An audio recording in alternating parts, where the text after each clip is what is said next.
My name is Emily Carter, and if you had met me 10 years ago, you would have seen a woman full of quiet dreams, the kind that didn't ask for much, just a loving home, a caring husband, and a peaceful life. I wasn't someone who chased luxury or attention. I believed in simple happiness, in warm dinners, shared laughter, and the comfort of knowing someone would hold your hand when life turned difficult.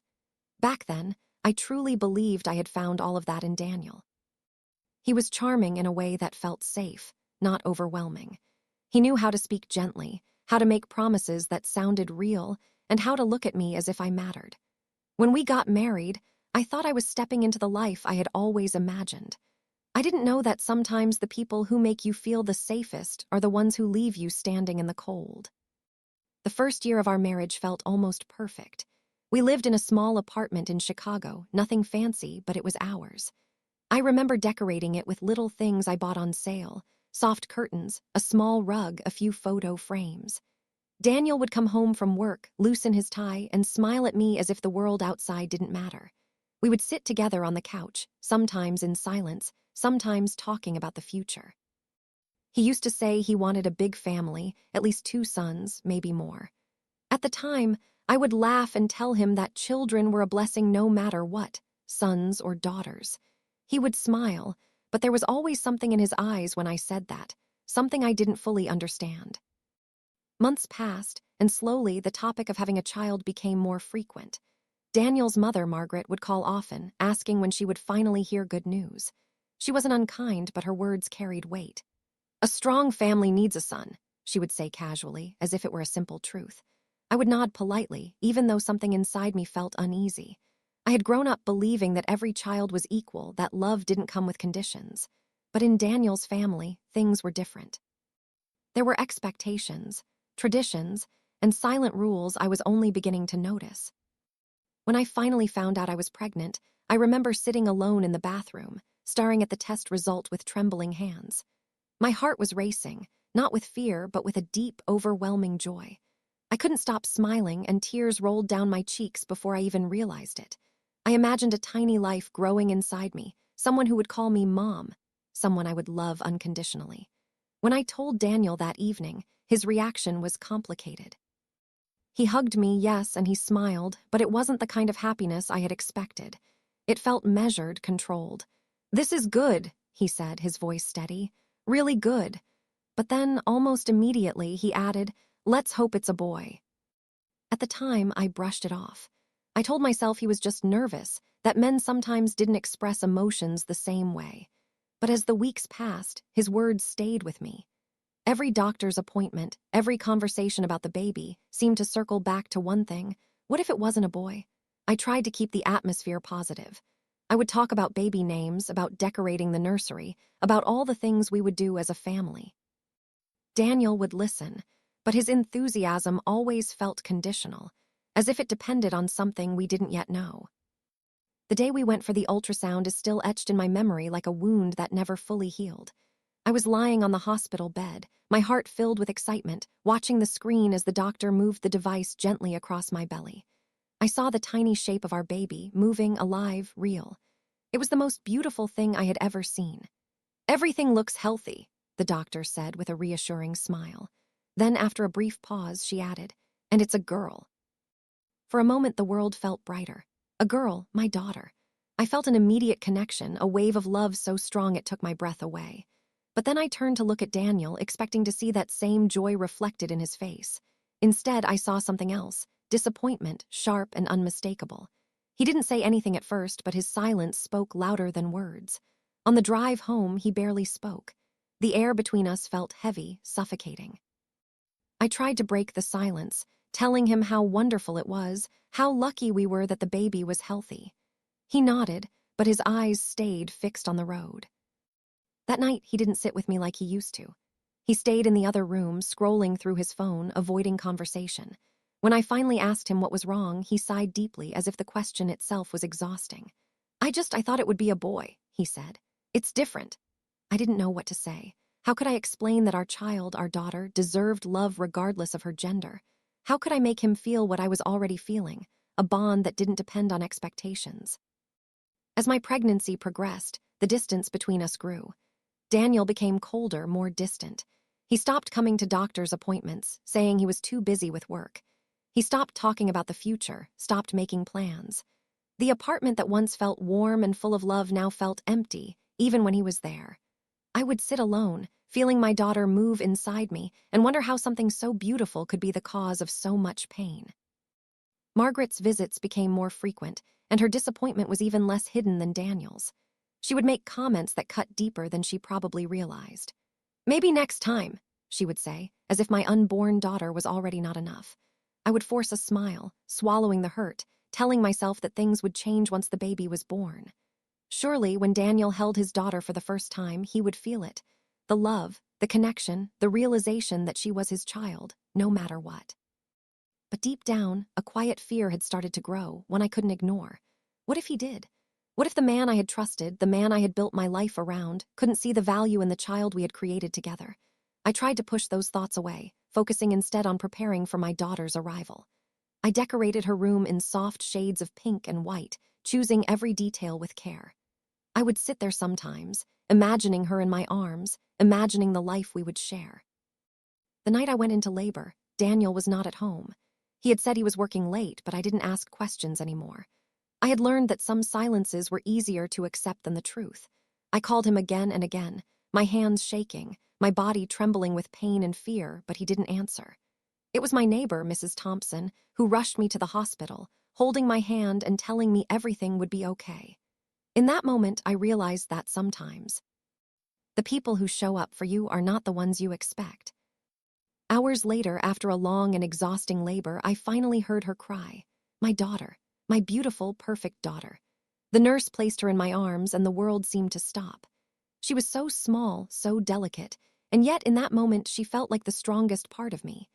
I looked at her tiny face, her closed eyes, her soft skin, and I knew that no matter what happened, I would never let anything hurt her. Daniel arrived hours later. He stood at the doorway, looking at us as if he didn't quite belong there. When he finally came closer, he looked down at our daughter, his expression unreadable. "She's healthy," I said softly, trying to bridge the gap between us. He nodded, but there was no warmth in his eyes, no pride, no love, just a quiet, distant acceptance that felt colder than rejection. I didn't know it then, but that moment was the beginning of the end of my marriage. The hospital room felt quieter after Daniel left that night, a kind of silence that pressed against my chest and made it hard to breathe. I kept staring at the door long after it had closed, as if he might walk back in and become the man I once knew. But he didn't. It was just me and my daughter, wrapped in a soft pink blanket, sleeping peacefully in the small bassinet beside my bed. I turned my head toward her, watching her tiny chest rise and fall, and for the first time since everything began to fall apart, I felt something steady inside me. She was real. She was mine. And somehow, that gave me the strength I didn't know I had. The nurse came in quietly to check on us, smiling warmly as she adjusted the blanket around my daughter. "She's beautiful," she said, her voice gentle. "Have you chosen a name yet?" I hesitated for a moment, glancing again at the empty doorway. Daniel and I had talked about names once, long before we knew we were having a girl. He had always insisted that if we ever had a daughter, he wanted something simple, something not too emotional, as he used to say. But now, standing at the edge of everything we had lost, I realized I didn't want to choose a name based on his preferences anymore. This was my moment, my child. "Her name is Lily," I said softly, the word feeling right the moment it left my lips. "Lily Carter." The next morning, Daniel returned, but something about him felt even more distant than before. He stood by the window instead of coming close, his hands in his pockets, his eyes avoiding mine. I tried to fill the silence, telling him how Lily had slept well, how the doctor said she was perfectly healthy, how everything had gone smoothly. He nodded occasionally, but it felt like he was listening to someone else's life, not his own. When I finally asked him if he wanted to hold her, he hesitated before taking a step forward. He looked down at her as I placed her gently in his arms, but instead of the warmth I had hoped for, there was only stiffness in the way he held her, like he was afraid of something he couldn't explain. "She's so small," he murmured, almost to himself. I waited for something more, for a smile, a spark of love, anything, but it never came. After only a minute, he handed her back to me as if the weight of her was too much to carry. "I should go," he said shortly. I have things to take care of." And just like that, he walked out again, leaving behind a silence that felt heavier than before. The days that followed were a blur of emotions. On the surface, everything seemed normal. Nurses came and went, checking on Lily, offering advice, congratulating me. They saw a new mother with a healthy baby, a story they had witnessed countless times before. But beneath that surface, there was a quiet storm building inside me. Daniel's absence wasn't just physical, it was emotional, deliberate. He would come and go, never staying long, never truly present.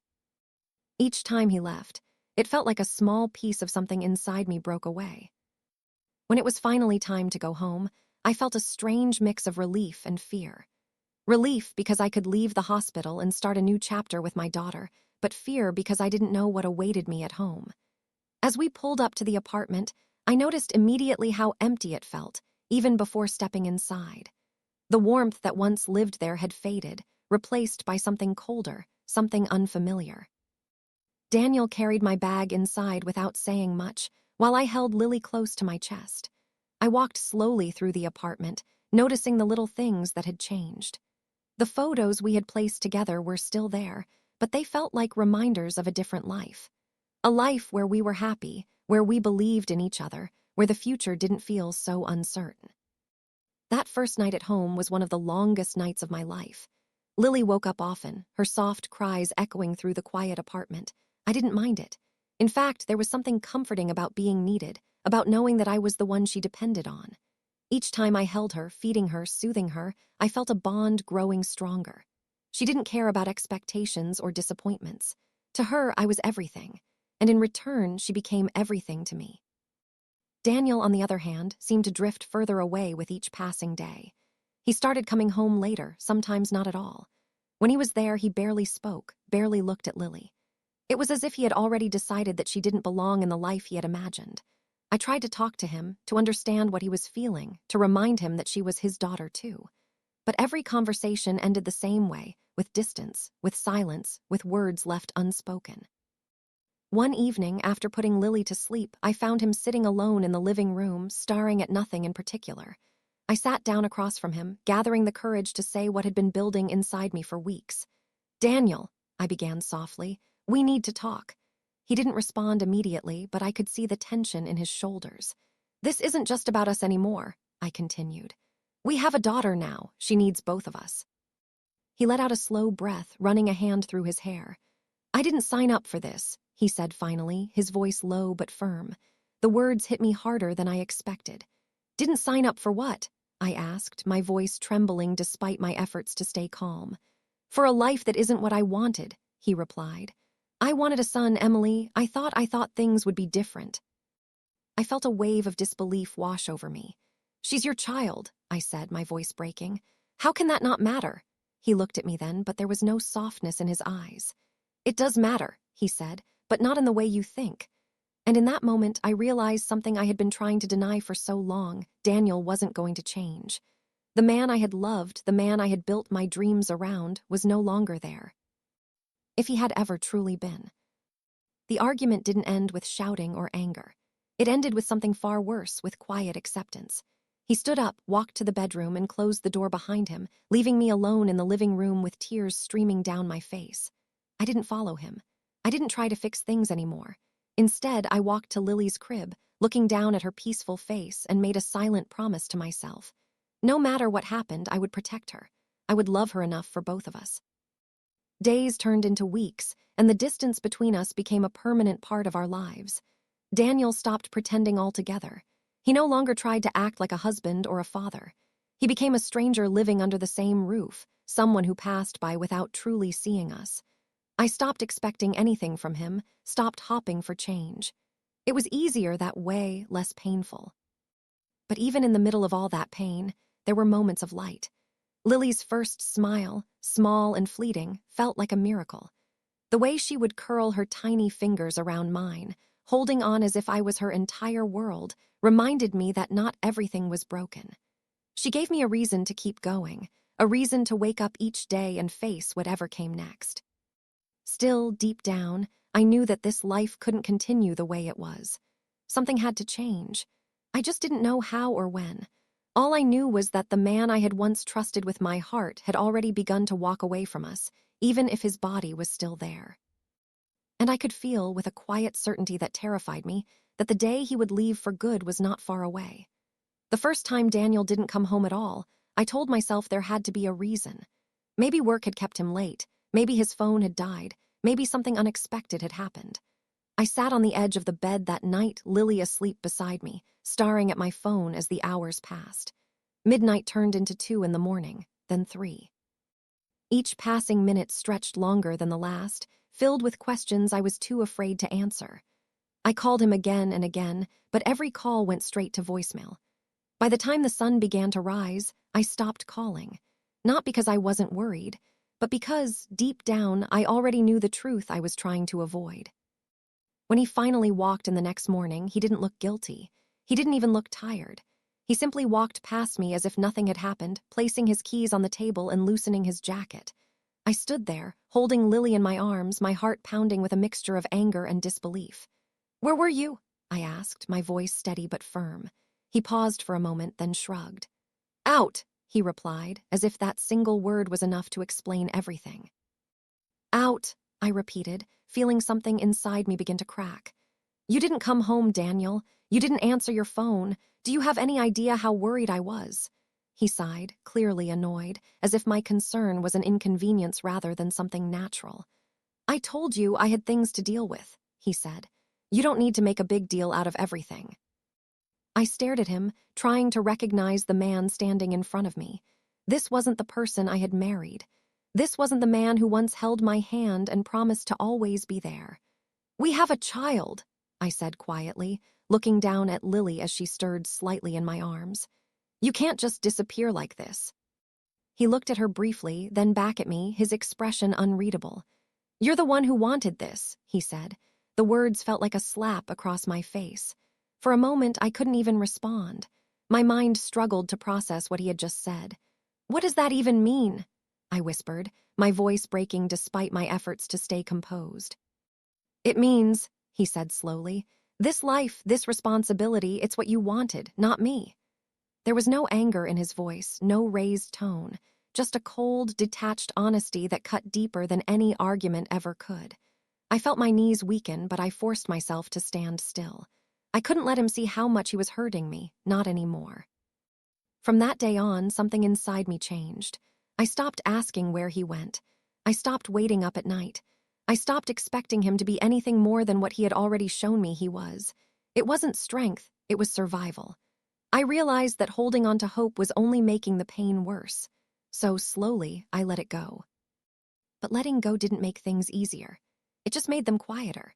The apartment became a place of silence, broken only by Lily's soft cries and the occasional sound of Daniel coming and going. We lived like strangers, our lives running parallel but never truly intersecting. Sometimes, I would watch him from across the room, wondering if he ever thought about what we had lost, or if he had already moved on long before I even realized something was wrong. As Lily grew, she became more aware of the world around her. She would follow Daniel with her eyes when he walked into the room, her tiny face lighting up with curiosity. But he never noticed.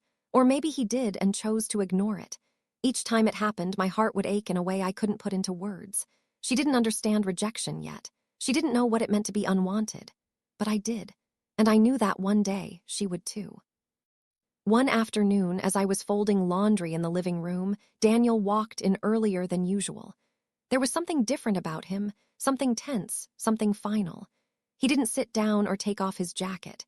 Instead, he stood there for a moment as if gathering his thoughts. I felt a strange sense of dread settle in my chest. Without looking at him, I already knew what was coming. "I'm leaving," he said suddenly. The words hung in the air, heavy and unyielding. I stopped what I was doing, my hands frozen mid-motion. Slowly, I turned to face him. "What?" I asked, even though I had heard him clearly. "I'm leaving," he repeated, his voice firm. "I can't do this anymore." For a moment, the world seemed to tilt beneath my feet. I had known this day would come. I had felt it creeping closer with every passing day. And yet, hearing the words out loud made it real in a way I wasn't prepared for. "You can't do this," I echoed, my voice barely above a whisper. "What about your daughter?"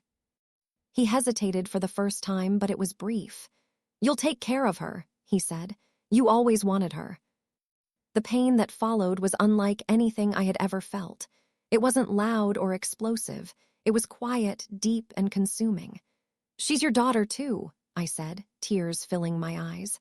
"How can you just walk away from her like she means nothing?" He looked away, avoiding my gaze. "I'll send money," he added, as if that could somehow replace everything he was abandoning. As if being a father was something that could be reduced to financial support.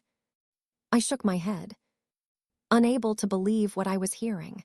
"She doesn't need your money," I said, my voice trembling. "She needs her father." But he didn't respond. Instead, he walked past me into the bedroom. I stood there, unable to move, listening to the sound of drawers opening and closing, of belongings being gathered, of a life being packed away piece by piece. Each sound felt like a final confirmation of what was happening. Lily began to cry from her crib, her small voice cutting through the silence. I rushed to her, picking her up and holding her close, trying to calm her even as my own emotions threatened to overwhelm me. "It's okay," I whispered, though I wasn't sure who I was trying to comfort, her or myself. When Daniel came back into the living room with his bag, he didn't look at me. He didn't look at Lily. He simply walked toward the door as if we were nothing more than strangers he was leaving behind. "Daniel," I called out, my voice breaking. He paused, his hand on the doorknob, but he didn't turn around. "This is your last chance," I said, tears streaming down my face. "Don't do this, please." For a moment there was silence, a single moment where I thought, hoped, that he might change his mind, that he might turn around, walk back, and choose us. But he didn't. Without a word, he opened the door and walked out. The sound of it closing behind him echoed through the apartment, louder than anything I had ever heard. It was the sound of something ending, of a life I had believed in, shattering completely. I stood there for a long time, holding Lily in my arms, staring at the door as if it might open again. But it never did. That was the day I became a single mother. That was the day I realized that sometimes the people you trust the most are the ones who leave you with nothing but pieces to pick up. And that was the day my life truly began to change. The silence after Daniel left was unlike anything I had ever experienced before. It wasn't just the absence of sound. It was the absence of everything I had once believed my life would be. And as I stood there holding Lily in my arms, staring at the closed door, it slowly began to sink in that he wasn't coming back this time, that there would be no late-night return, no excuses, no empty apologies. Just this quiet, heavy reality that I had been left behind with a child who would one day ask questions I wasn't ready to answer. And in that moment, I felt both completely broken and strangely awake, as if the illusion I had been living in for years had finally shattered and forced me to see the truth I had been avoiding for so long. The first few days passed in a blur, where time felt both too fast and painfully slow, and I moved through each hour not because I knew what to do, but because I had no choice, because Lily needed me, because her cries didn't wait for my heartbreak to settle, and so I fed her, changed her, held her close even when my arms felt weak, whispering soft reassurances into the quiet air even though my own heart was filled with uncertainty. Nights were the hardest, because that was when the loneliness felt the loudest, when the empty side of the bed reminded me of everything I had lost, and I would lie awake staring at the ceiling, replaying every moment, every conversation, every sign I had ignored, wondering if there was something I could have done differently, something I could have said that might have changed the outcome. But deep down I knew the truth was much simpler and much more painful. He had already decided long before he walked out that we were not the life he wanted, and no amount of love from me could have changed that. The following week brought a new kind of challenge, one that forced me to step outside of my grief and face the reality of survival. Because bills didn't stop, responsibilities didn't pause, and I quickly realized that I couldn't afford to sit in my pain for too long. I had to think about how I was going to provide for Lily, how I was going to build a life for her that didn't depend on someone who had already chosen to leave us behind. And that realization, as overwhelming as it was, sparked something small but determined inside me, a quiet strength I didn't know I had, the kind that doesn't come from confidence, but from necessity.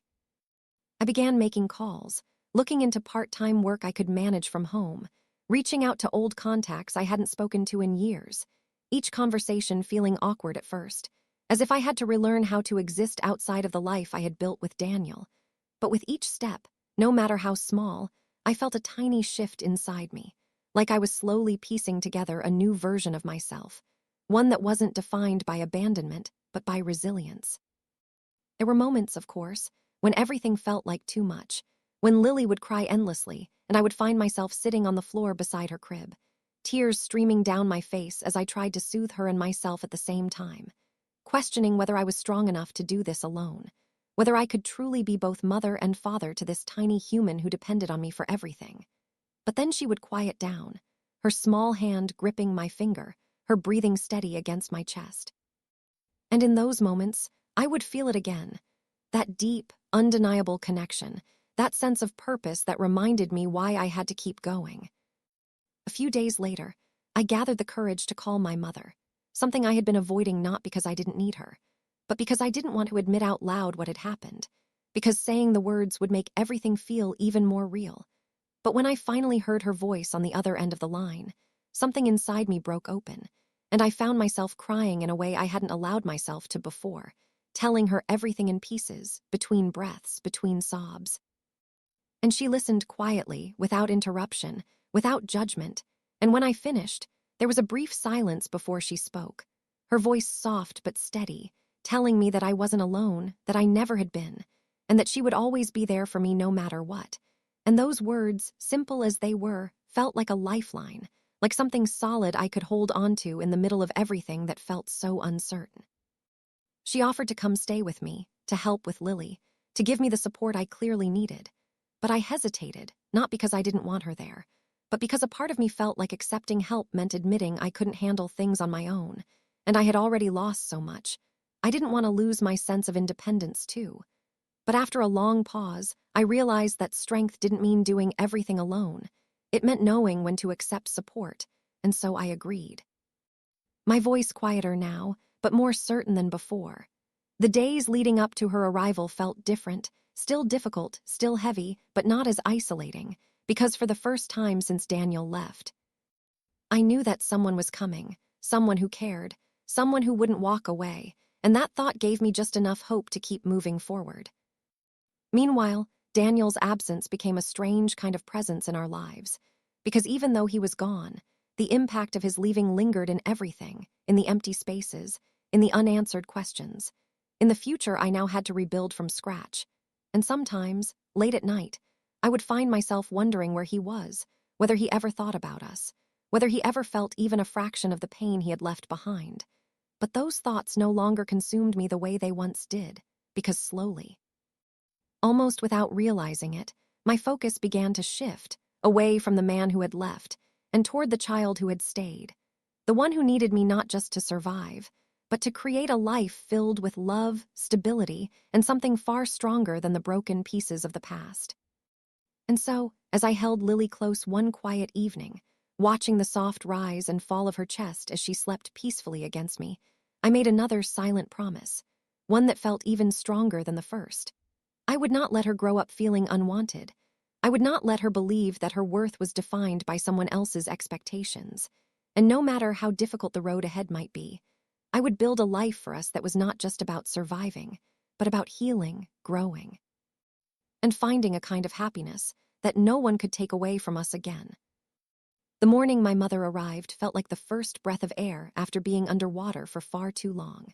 And as I opened the door and saw her standing there with concern in her eyes and her arms already reaching out for me, I didn't realize how much I had been holding inside until that moment broke me completely. Because the second she pulled me into her embrace, all the strength I had been forcing myself to carry collapsed, and I found myself crying against her shoulder like a child. The kind of deep, uncontrollable crying that comes from weeks of silence and pain that had no place to go. And she didn't try to stop me or rush me or offer immediate solutions. She simply held me, gently running her hand over my hair, whispering that I was going to be okay, that I wasn't alone anymore. And those words, simple and familiar, felt like something I had been starving for without even knowing it. When she finally stepped inside and saw Lily for the first time, her expression softened in a way that made my chest tighten. Because there was no disappointment there, no hesitation, just pure love, the kind that didn't need to be earned or explained. And she carefully took Lily into her arms, smiling through her own tears as she looked down at her tiny face, calling her beautiful, calling her a blessing. And in that moment, I felt something inside me heal just a little. Because for the first time since Lily was born, I saw someone love her without conditions, without expectations, simply for who she was. The days that followed her arrival were not magically easy, but they were different in a way that mattered, because the silence that once filled the apartment was now replaced with soft conversations, with the sound of someone moving around in the kitchen, with the presence of another person who understood what I was going through without needing everything to be explained. And my mother naturally stepped into a role that brought a kind of balance I didn't realize I needed. Helping with Lily during the nights when I was too exhausted to keep my eyes open, encouraging me to rest even when I insisted I was fine, reminding me gently that taking care of myself was just as important as taking care of my daughter. Despite her support, there were still moments when the weight of everything would return without warning, small triggers that would bring back the reality I was trying to move forward from, like seeing Daniel's jacket still hanging in the closet or finding one of his old messages on my phone. And each time it happened, it felt like reopening a wound that hadn't fully healed yet. But instead of facing those moments alone, I now had someone who would sit beside me, listen without judgment, and remind me that healing didn't happen all at once, that it was something that took time, patience, and a willingness to keep going even on the days when it felt impossible. One afternoon, while Lily was sleeping and my mother was quietly folding laundry, I found myself sitting at the table staring at a stack of unpaid bills. The reality of my situation laid out in front of me in a way that felt overwhelming, because no matter how much emotional strength I tried to gather, the practical side of life still demanded answers, still required action, and I knew I couldn't avoid it any longer. I had to figure out how I was going to support us, how I was going to build a stable life not just for myself, but for Lily. And as I sat there, my mind racing with worries and uncertainties, my mother placed a gentle hand on my shoulder, as if she could sense exactly what I was thinking. And when I looked up at her, she gave me a small, reassuring smile that made everything feel just a little less heavy. She reminded me of who I was before all of this happened, of the skills I had, of the strength I had always carried even when I didn't recognize it. And she encouraged me to start small, to take one step at a time instead of trying to solve everything at once.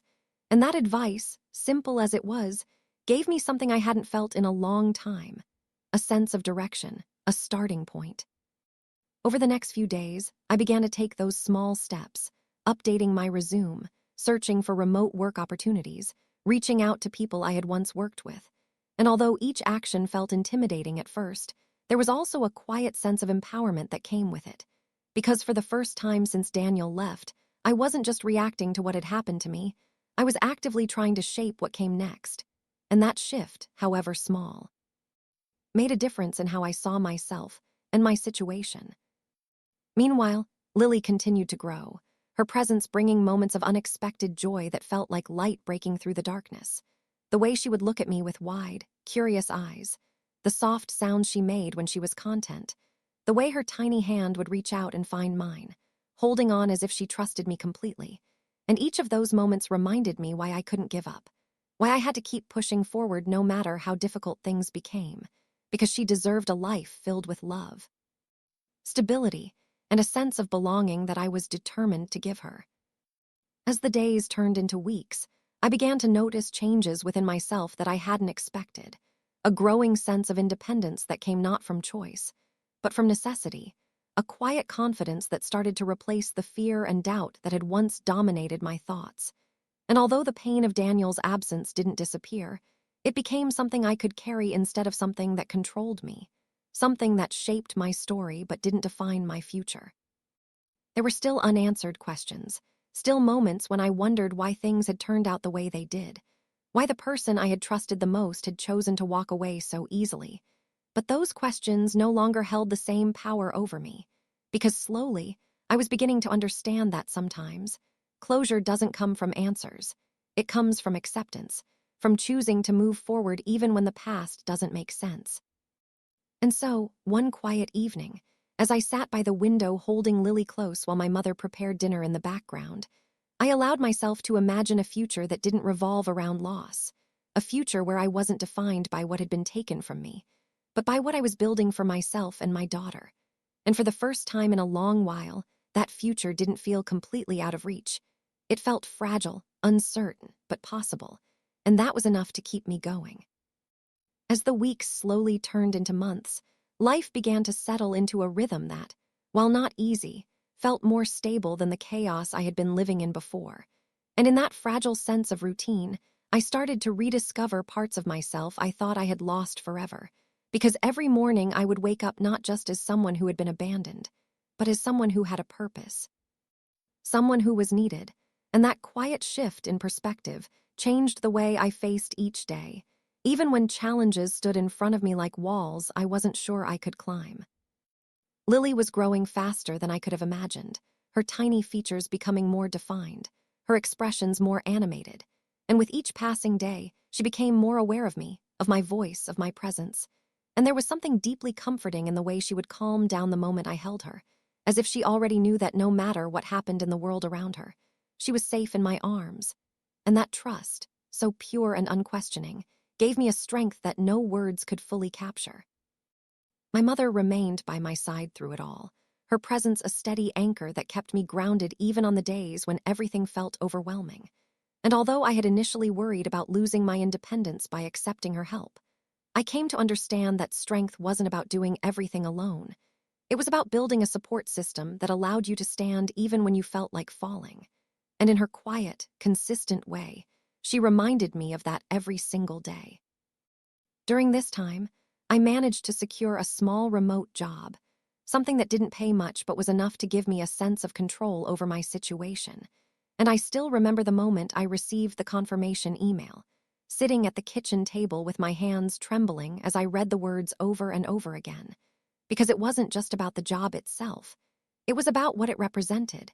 It was proof that I was capable of rebuilding my life piece by piece, that I wasn't as helpless as I had once felt.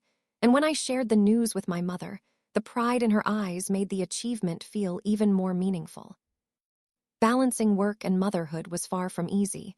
There were days when Lily would cry endlessly while I tried to meet deadlines.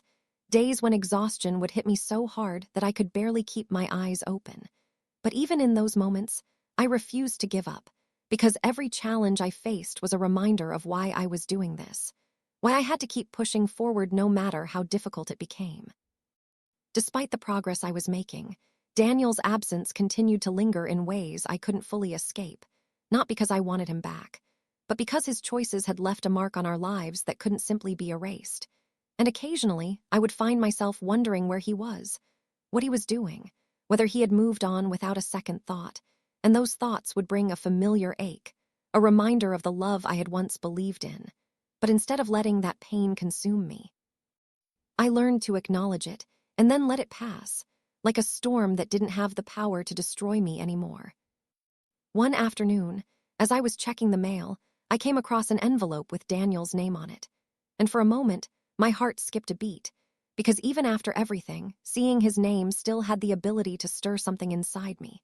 And as I stood there holding the envelope, I felt a mix of curiosity and hesitation, unsure whether opening it would bring answers or simply reopen wounds I was trying to heal. But after a long pause, I decided to leave it untouched. Placing it aside instead of letting it pull me back into a chapter of my life, I was slowly learning to move beyond. Lily's laughter began to fill the apartment more often, a soft, joyful sound that felt like a light breaking through the shadows of the past, and I found myself smiling more, not because everything was perfect, but because I was starting to see beauty in the small, everyday moments, the way she would react to the simplest things, the way her eyes would light up when she recognized my face, the way she seemed to bring life back into a space that had once felt empty and cold.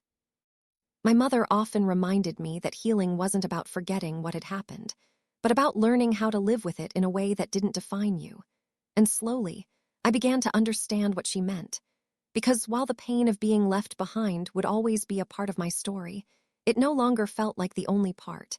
It was just one chapter in a much larger narrative that I was still writing. There were still difficult days, moments when doubt would creep back in, when I would question whether I was doing enough, whether I was giving Lily the life she deserved, whether I would ever truly feel whole again. But those moments became less frequent, less overwhelming, because each day I proved to myself that I was stronger than I had once believed, that I could face uncertainty and still keep moving forward. One evening, as I sat on the couch with Lily resting against my chest, her small body warm and steady, I realized something that caught me by surprise. For the first time since everything had fallen apart, I didn't feel broken.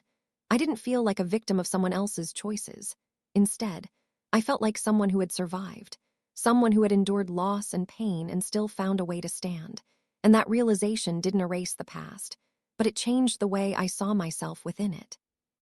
I gently kissed Lily's forehead, holding her a little closer as a quiet sense of peace settled over me. And in that moment, I understood that while I couldn't control what had happened, I could control what came next. I could choose to build a life filled with love, resilience, and hope, not just for myself, but for the little girl who depended on me for everything. And as I sat there in the soft glow of the evening light, I made another silent promise, one that felt stronger than ever before. That no matter how uncertain the future might be, I would face it with courage, with determination, and with a love that would never allow us to feel unwanted again. There are moments in life when you start to believe you've finally learned how to carry your pain, when the wounds feel less sharp and the days feel slightly more manageable. And for me, that fragile sense of balance continued for a while as I adjusted to the life Daniel had left behind. But just when I began to think I had found my footing, the past has a strange way of reminding you that it never truly disappears. It only waits quietly for the right moment to surface again. And mine came one ordinary afternoon when I wasn't prepared for it at all. I was sitting at the kitchen table working while Lily napped in her crib and my mother hummed softly in the background, when my phone suddenly lit up with an unknown number. And for a moment I hesitated, feeling an instinctive unease I couldn't explain, but something made me answer anyway. And the moment I said hello, there was silence on the other end before a familiar voice finally spoke. A voice I hadn't heard in what felt like a lifetime, Daniel's voice. And just hearing it sent a strange shock through my chest. Not love, not longing, but something closer to disbelief. As if I was speaking to a memory, rather than a person. He didn't greet me warmly. There was no apology, no emotional buildup, just a straightforward tone as if no time had passed at all.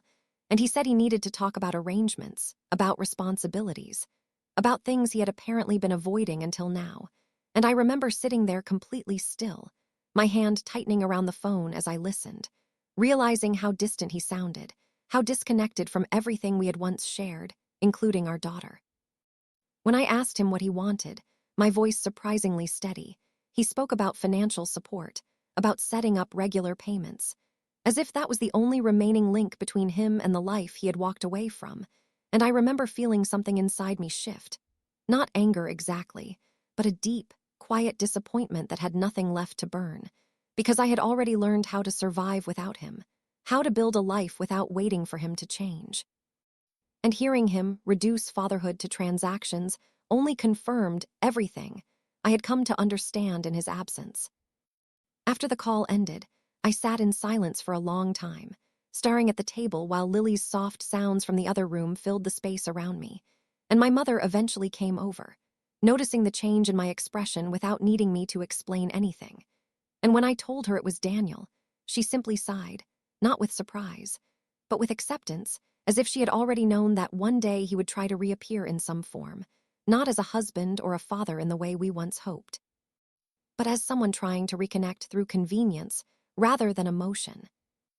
In the days that followed, I found myself thinking less about what he said and more about what it meant for Lily, because even though I no longer had illusions about Daniel as a partner, I still had to decide what kind of presence, if any, he would have in her life, and that thought weighed heavily on me, because I didn't want her to grow up feeling abandoned. But I also didn't want her to be exposed to someone who saw her as optional, something to fit into his life only when it was convenient. Meanwhile, Lily continued to grow into a bright, curious child, her laughter becoming more frequent, her personality more visible, and every time she looked at me with complete trust, I felt even more determined to protect her from anything that could confuse or hurt her sense of worth, because I knew firsthand how deeply rejection could shape a person, and I refused to let her believe she was anything less than enough. Daniel called again a few days later, and this time his tone was slightly more formal, mentioning legal arrangements, suggesting terms, speaking as though we were negotiating something rather than rebuilding a broken family.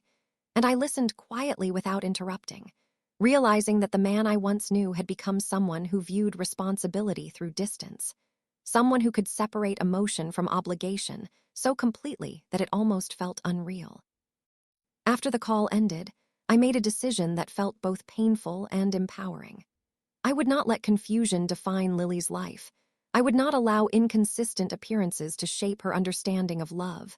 And if Daniel wanted to be part of her world, it would have to be in a way that was stable, respectful, and consistent, not something that came and went like an afterthought. That evening, as I held Lily while she drifted to sleep in my arms, I found myself thinking not about what I had lost, but about what I was building.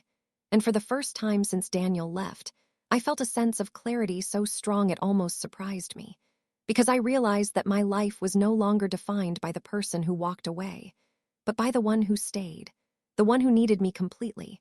And as I looked down at her peaceful face, I understood that every difficult step I had taken so far had led me here, to a place where I could finally choose peace over confusion, strength over uncertainty, and love over everything that had once broken me. After those calls from Daniel, something inside me began to settle into a firmer kind of clarity, not the kind that comes from having all the answers, but the kind that comes from finally accepting that some people will only ever show up in fragments of your life. And as I moved through my days caring for Lily and managing work, I started to realize that I could no longer allow those fragments to disturb the foundation I was building for us. Because every time I let his voice, his absence, or his decisions take up space in my mind, it took away energy that belonged to my daughter and to the life I was trying so hard to create. My mother noticed the change in me before I even fully understood it myself, how I no longer reacted with shock or emotional collapse when Daniel's name came up, how I listened more quietly, more distantly, as if I was finally learning to place him where he belonged in my story, not at the center, but somewhere in the past where he could no longer disrupt the present. And one evening, as we sat together after Lily had fallen asleep, she gently told me something that stayed with me. That healing doesn't always feel like moving on. Sometimes it feels like simply choosing not to look back every time something reminds you of what hurt you. And in that moment, I realized she was right, because I was no longer the same woman who had waited by the phone, who had questioned herself, who had begged for answers that would never come. Instead, I was someone who was learning to stand on her own, even if she was still tired, even if she was still healing. Days turned into a steady rhythm of work, motherhood, and quiet moments of reflection, and Lily became more expressive with every passing week, her small personality unfolding in ways that constantly surprised me. The way she would reach for my face when I held her, the way she would giggle at things only she seemed to understand, the way she would quiet down instantly when she felt safe, as if my presence alone was enough to protect her from everything else in the world. And in those moments, I would often find myself overwhelmed by a kind of love so pure, it made everything else feel distant and unimportant. But life, as always, has a way of testing even the progress we think we've made.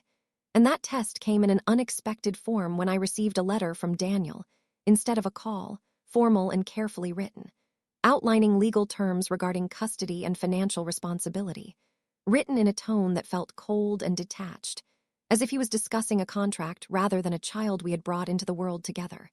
And as I sat there reading it, I felt a strange mix of emotions. Not heartbreak this time, but a deep sense of final acceptance, because it confirmed what I had already known in my heart for a long time. He was no longer emotionally connected to this life, and whatever remained between us now existed only on paper. I remember folding the letter slowly, placing it on the table, and sitting in silence for a long time while Lily played nearby, unaware of the decisions being made around her future, and my mother sat beside me without speaking, simply letting me process it in my own time. And when I finally did speak, my voice was steady, almost surprising myself, as I said that I didn't want confusion or inconsistency in Lily's life, that if Daniel was going to be involved, it had to be in a way that did not disrupt her sense of stability, because I would not allow her to grow up questioning her worth based on someone else's inability to stay. In the days that followed, I worked through the legal matters with a calmness I didn't think I possessed, not because it was easy, but because I had learned that emotional collapse wouldn't change the outcome. Only clarity and strength would protect my daughter's future. And slowly, I began to feel something shift inside me again, a deeper kind of independence that wasn't just about surviving without Daniel, but about no longer needing emotional validation from him at all. One afternoon, while walking with Lily in a small stroller through a nearby park, I noticed how peaceful everything felt, the sunlight filtering through the trees, the sound of children playing in the distance. And I realized that for the first time in a long time, I wasn't measuring my life against what I had lost. I was simply living it, moment by moment, present with my daughter without the constant weight of the past pressing on my chest. Lily reached up toward me from the stroller, her small hand opening and closing as if trying to hold onto the world itself. And when I took her hand in mine, she squeezed it tightly, and in that simple gesture, I felt an overwhelming certainty that whatever pain had brought me here, it had also led me to something far more important: her and the life we were building together. That evening, as I put her to bed and watched her drift into sleep with a calm expression that mirrored the peace I was slowly finding within myself, I stood there for a long time afterward, realizing that I no longer felt like I was waiting for something to change, because I already had, not in the world outside, but inside me, where I was finally learning to live without fear of what had been lost, and with hope for everything that was still to come. After the legal matters began settling into place, life didn't suddenly become easier, but it did become more defined, as if the uncertainty that had once surrounded everything was slowly being replaced by structure. And even though that structure came from difficult decisions, it still gave me something I hadn't felt in a long time: stability, and with it, a quiet sense of control over my own life again. Daniel's presence now existed only through formal messages and legal arrangements. And while part of me still found it strange that someone who had once been so deeply connected to me could now feel like a distant name on paperwork, another part of me was grateful that the emotional chaos had finally been replaced by clarity, even if that clarity was painful in its own way. I stopped waiting for him to show up in unexpected ways, stopped checking my phone with any sense of anticipation, and slowly, without even realizing it, I began to detach not just emotionally, but mentally, from the version of him I had once held onto in my memory, because I finally understood that holding onto who he used to be was preventing me from fully accepting who he had become. My days became more structured as Lily's routine grew more predictable, and I found comfort in the rhythm of everyday life, in the simple acts of caring for her, feeding her, playing with her, watching her discover new things as she grew stronger and more aware of the world around her. And each milestone she reached felt like a small victory that reminded me how much life was still unfolding in front of us, regardless of what had been left behind. My mother continued to be a constant source of support, but now our relationship had shifted into something more balanced, less about survival and more about shared life. And sometimes we would sit together in the evenings talking about everything except the past, as if we were both quietly agreeing that while it had shaped us, it no longer needed to define our present. One afternoon, while I was working from home and Lily was playing on a soft blanket beside me, I received another message from Daniel, this time not about legal matters but something more personal, a brief attempt at checking in, asking about Lily in a distant, almost unfamiliar way. And for a moment I just stared at the screen, not feeling the emotional pull I once would have felt, but instead a calm kind of detachment, as if I was reading words from someone who existed outside of my emotional world now.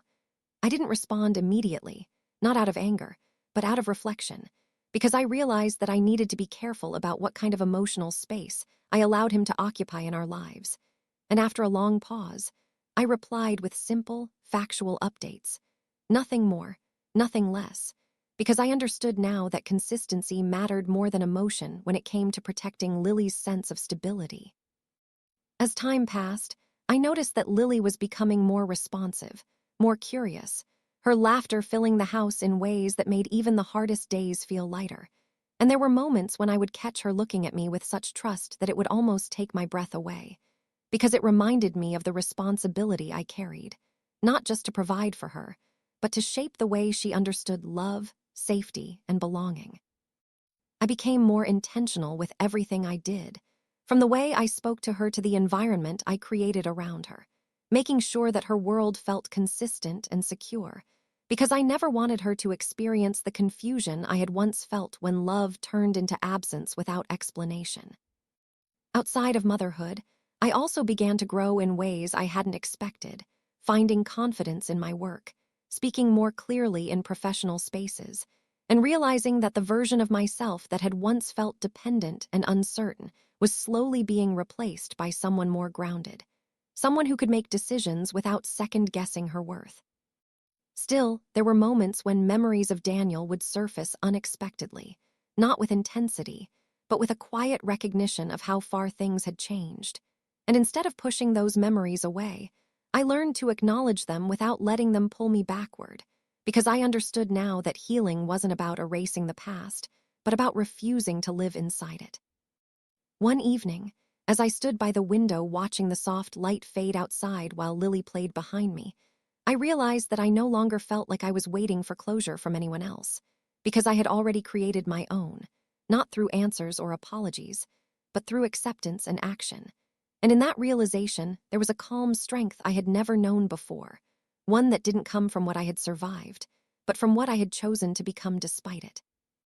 I turned back to Lily, watching her tiny hands exploring a toy with complete focus, and I felt a quiet certainty settle inside me, that no matter how unpredictable life had been before, this chapter would be different, because I was no longer living in reaction to the past.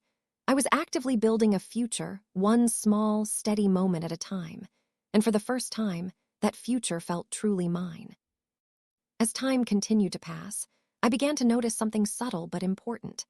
My life no longer revolved around waiting for things to fall apart or for someone to return or explain themselves. Instead, it revolved around building consistency for Lily and myself. And that shift, though quiet, changed everything about how I moved through each day, because I was no longer living in emotional suspension. I was living in reality, and reality, even when difficult, was far more stable than the uncertainty I had once endured. Lily was now at an age where her personality was becoming more visible every day, her curiosity leading her to explore everything within reach, her laughter becoming louder and more frequent, and I found myself constantly amazed at how quickly she was growing, as if time itself was moving faster now that I was no longer stuck in the emotional weight of the past. And watching her develop gave me a sense of purpose that was stronger than anything I had ever experienced before. Daniel's presence in our lives had become minimal, limited mostly to occasional messages or formal updates. And while there was a time when even the smallest interaction from him would have stirred deep emotions in me, now I responded with calm detachment, focusing only on what was necessary for Lily's stability, because I had learned that emotional reactions often created confusion, and I refused to let confusion become part of her world. One day, I received a message that felt slightly different from the rest, not because it carried emotional weight, but because it mentioned the possibility of visiting Lily in person. And for a moment, I paused, not out of hope, but out of caution, because I knew that any physical presence from him would need to be handled carefully, not for my sake, but for hers. And I spent a long time thinking about what that would mean, not just logistically, but emotionally, for a child who had never truly known her father in a consistent way. I discussed it with my mother that evening, and as always, she listened first before offering her perspective, reminding me that whatever decision I made should prioritize Lily's emotional safety above everything else. Not guilt, not obligation, not pressure from the past. And her words helped me see the situation more clearly, because I realized that this wasn't about giving Daniel another chance in my life. It was about whether his presence would bring stability or confusion into Lily's world. After careful consideration, I agreed to a short, controlled visit under specific conditions, not because I trusted him, but because I wanted to see how he would show up for his daughter when it actually mattered, and I needed clarity for the future. The day of the visit arrived with a strange mix of calm and tension in my chest, and I made sure everything was structured, predictable, and comfortable for Lily, because I didn't want her to feel any sudden emotional shifts or uncertainty. And as I prepared the room, I kept reminding myself that I was no longer the same person who had once waited for Daniel's approval or presence. I was now the one setting boundaries, defining terms, and protecting my daughter's emotional environment.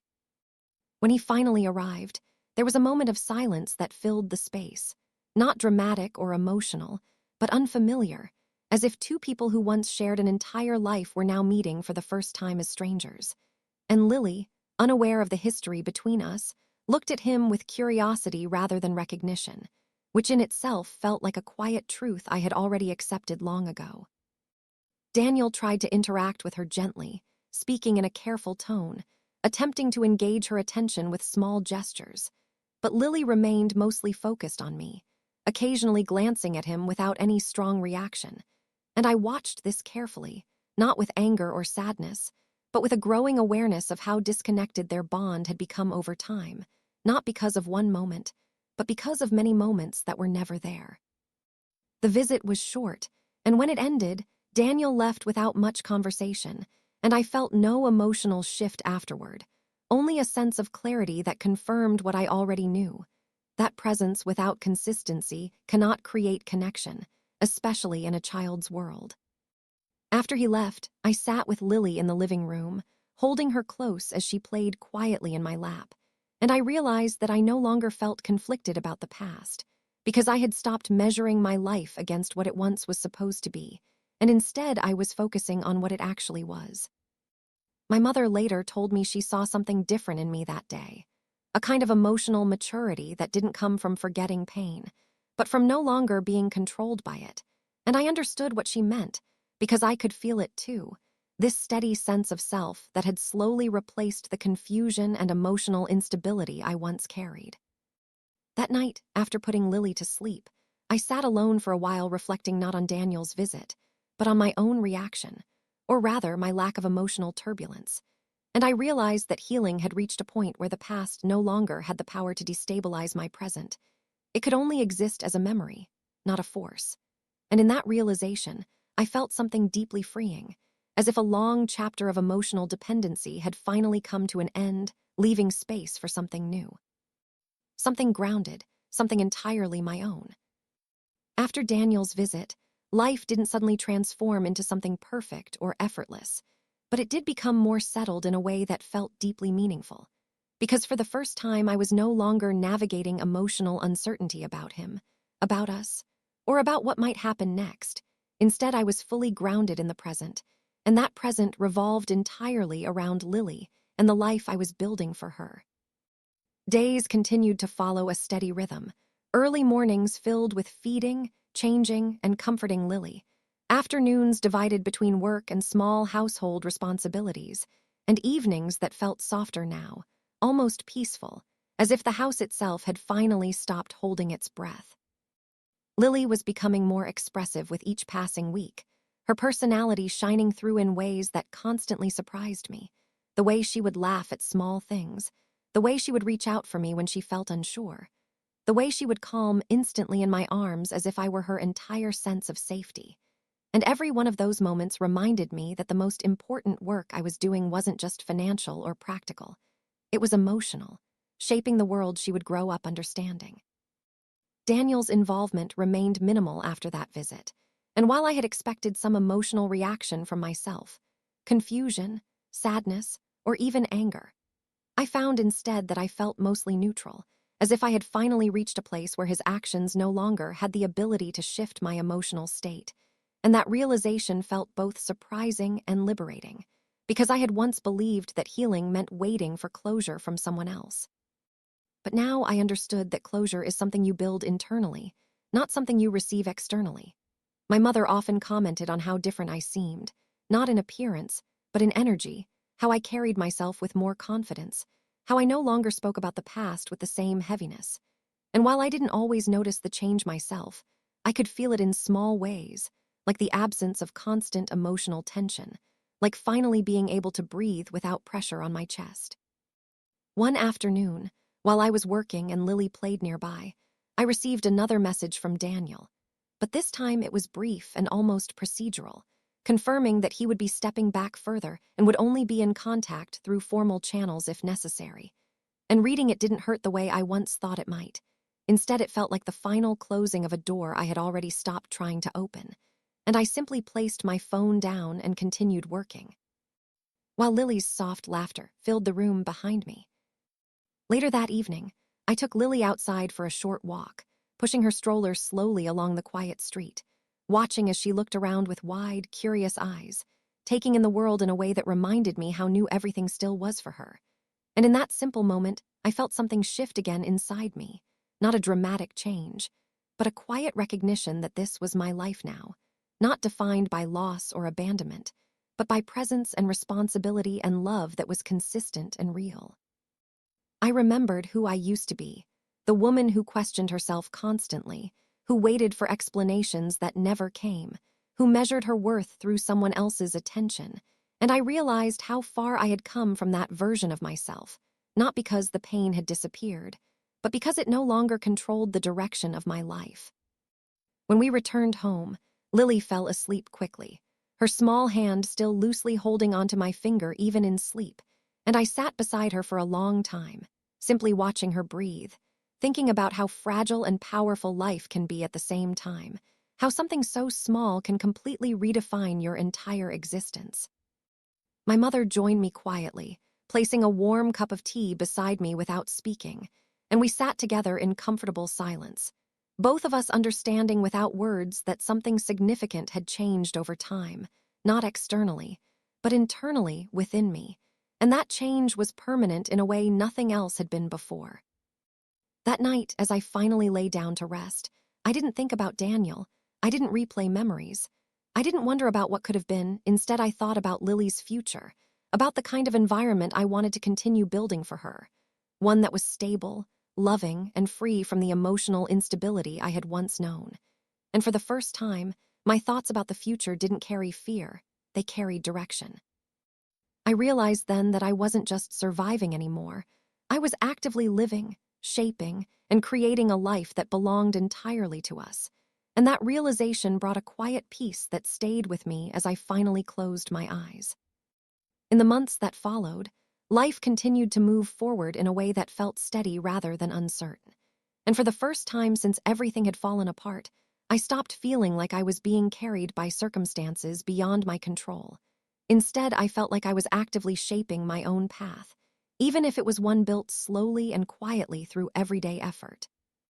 Lily was growing into a bright, joyful child, her presence filling every corner of my life with a kind of energy that made even the hardest days feel lighter, and watching her discover the world. Her first words, her small steps, her curious eyes following everything around her, became the center of my existence in a way I never could have imagined before becoming a mother. Daniel remained distant, present only in a formal sense, and while there were moments in the past when that distance would have caused me pain or confusion, now it felt like a settled reality, something that existed but no longer had the power to affect my emotional balance, because I had already accepted the truth of who he was and what role he chose to play, or not play, in our lives. My focus had shifted entirely to building a future for Lily that was stable, loving, and emotionally secure, and I made every decision with that purpose in mind. From the routines we followed to the environment I created for her at home, ensuring that she grew up surrounded not by uncertainty or absence, but by consistency and care. My work continued to improve slowly, giving me a sense of independence that I had once thought I might never regain. And with each small achievement, I felt more confident in my ability to stand on my own, not because I didn't need support, but because I had learned how to build strength within myself even when life felt overwhelming. There were still moments of reflection, quiet evenings when I would think about everything that had happened, about the version of myself who once waited for a husband who never truly showed up. And I no longer felt sadness when I thought of her, only compassion, because I understood now that she had been doing the best she could with the knowledge and strength she had at the time. One evening, as I sat watching Lily play on the living room floor, I felt a deep sense of gratitude settle within me, not for the pain I had endured, but for the strength it had revealed in me, for the resilience I had discovered, and for the life that had emerged from what once felt like complete loss. Lily looked up at me suddenly, smiling with the purest kind of happiness, and in that simple moment, I understood something profoundly important. That love does not need to be perfect or complete in the way we once imagine. It only needs to be present, consistent, and unconditional. And that was something I had been giving her every single day without even realizing how powerful it truly was. I walked over to her, lifting her into my arms, feeling her small hands wrap around me tightly, and I realized that everything I had gone through had led me here, to this moment of peace, not because my past had been rewritten, but because I had learned how to rise beyond it. There were no more expectations hanging over my life, no more waiting for apologies or explanations that would never come, only a quiet acceptance that some endings are necessary for new beginnings to exist. And mine had led me to something far more meaningful than I ever thought possible. As the evening light softened through the window and the house grew calm around us, I held Lily close and made a final silent promise, not out of fear or survival, but out of love and certainty, that I would continue to build a life for her filled with safety, dignity, and warmth, and that no matter what the future held, she would never feel unwanted, never feel abandoned, and never doubt her worth. And in that promise, I finally understood that my story was no longer about what I had lost, but about what I had become: a mother, a survivor, and a woman who had turned her pain into a foundation for something stronger than anything that had broken her.